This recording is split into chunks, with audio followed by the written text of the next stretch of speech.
రామకృష్ణ పరమహంస ఒక చమత్కారమైన మాట చెప్తుండేవాడు. వెనకటికి ఒక ఏటికి అవతల ఒక మహాపురుషుడు ఒక ఆయన సాధన చేసుకుంటూ కూర్చుని ఉండేవాడు. ఆయనకి రోజు పాలు పట్టుకెళ్ళి ఇస్తుండేది ఒక ఆవిడ ఒక రోజున పాలు పట్టుకుని ఆలస్యంగా వచ్చింది. అలాగే ఆవిడ రోజు ఆలస్యంగా వస్తుంది. ఆయన అడిగాడు, ఎందుకు ఆలస్యంగా వస్తున్నావు అని అడిగాడు. అడిగితే, అయ్యా నేను రావడం తొందరగా వస్తున్నానంటే నదికి ఆవలి ఒడ్డున పడవ సిద్ధంగా ఉండట్లేదు. పడవ సిద్ధంగా ఉంటే కదా నేను దాటి ఈవలి ఒడ్డుకి రావడం. పడవ లేకపోవడం వల్ల నేను రావడం ఆలస్యం అవుతోంది అని. ఆయన పెద్ద నవ్వు నవ్వన్నాడు.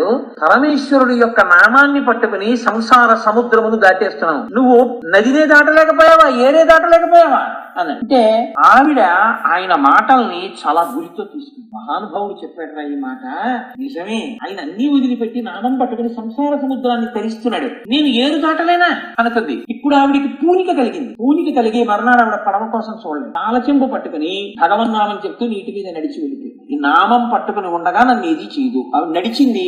నీరు ఆవిడ యొక్క పాదములకు తడి అంటకుండా రక్షించింది. ఆవిడ నడిచి వెళ్ళిపోయి పాలిచ్చేసింది. ఇలా ఒక 20 రోజులు 25 రోజులు ఆవిడ పాలు పట్టుకెళ్ళి అక్కడ పెట్టి వచ్చేస్తోంది. ఒక రోజున సాధకుడు అన్నాడు, ఏమమ్మా ఈ మధ్య నువ్వు రోజు వస్తున్నావు, పడవ సరిగ్గా వస్తోందా అన్నాడు. లేదు, పడవ రావట్లేదు, నేను నీటి మీద నడిచి వస్తున్నాను అన్నాడు. నీటి మీద నడిచి వస్తున్నావా, ఎలా వస్తున్నావు అన్నాడు. అదేంటి అలా అడుగుతారు, మీరే కదా చెప్పారు. భగవన్నామం పట్టుకుని సంసార సముద్రమునే తరిస్తున్నాను, నువ్వు ఏరు దాటలేవా అని కదా అడిగారు. నేను ఆ నామం చెప్తూ ఏరు దాటాను. నామం చెప్తూ ఏరు దాటావా అంటే మీరు చెప్పిన నామమే రామ రామ రామ రామ అంటూ వస్తున్నాను, దాటుతున్నానని నాకు చూపిస్తావా అన్నాడు. తప్పకుండా చూపిస్తాను. చూపించడం ఏంటి, మీరే కదా నాకు చెప్పింది, మీరు రండి ఇద్దరం నడుద్దాం అన్నాడు. సరే పదన్నాడు.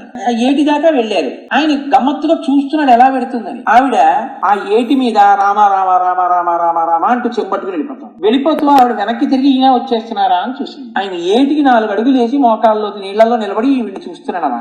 ఆవిడ నీటి మీద నిలబడి అడిగింది, నాకు ఇప్పుడు అర్థమైంది మీరు ఎందుకు మునిగిపోయారు అంది ఆవిడ. నీటి మీద నిలబడి ఎందుకు మునిగిపోయాను, నేను ఎందుకు నడవలేకపోయాను అన్నాడు. నేను రామా రామా రామా అంటూ నమ్మకంతో నీటి మీద నడిచాను, మీరు పంచె తడుస్తుందని పైకి ఎత్తి పట్టుకున్నాను, అప్పుడే మీకు అపనమ్మకం అని మునిగిపోయారు. భక్తి అనగా విశ్వాసము.